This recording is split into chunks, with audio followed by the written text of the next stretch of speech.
Hello. काय 2-3 मात्र्यानं चुकला असावं.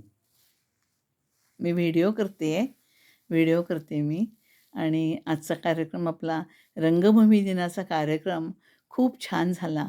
आपली सगळी टीम ऑर्गनला डॉक्टर नागावकर, नंतर तबल्याला डॉक्टर नंदकुमार जोशी, पुन्हा तबल्याला मुकेश श्रीखंडे, व्हायोलिनला आपल्याला केदार गोळवणी असे सगळे साथ संगतीला इतके उत्तम लोक मिळाले, कलाकार मिळाले, उत्तम कलाकार मिळाले.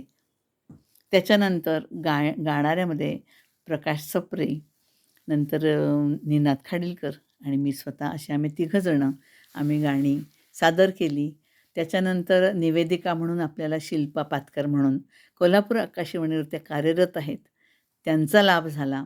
अशी आमची 8 जणांची टीम आज रंगभूमी दिन 2025 सादर केली. सोलो वादन डॉक्टर नागावकरनी एक नाट्यगीताचं सोलो वादन केलं. सगळ्यांना आनंद झाला, कारण सोलो ऑर्गन कधी ऐकायला मिळत नाही. ऑर्गनची साथ असते ती आपण ऐकू शकतो, पण सोलो वादन मिळत नाही. तर ते ऐकायला मिळालं श्रोत्यांना. आणि मध्यंतरात काय होत होतं की गैरसोयीमुळे लाईट सारखे जात होते. देऊळ क्लबमध्ये आज सारखे लाईट जात होते. आमचं एक 4-5 सुरुवातीची गाणी झाली, नांदी सुरेख झाली आणि 4 गाणी झाल्यानंतर लाईट जे गेले, सगळ्यांचा विरह झाला. पण एकूण कार्यक्रम सगळा रंगभूमी दिन जो सीतासमयवरपासून जे सुरू झालेला आहे भावे नाट्यगृहामध्ये, तर तो आम्ही त्या दिवसाचं महत्त्व जाणून आम्ही सर्व कलाकारांनी आज तो सादर केला.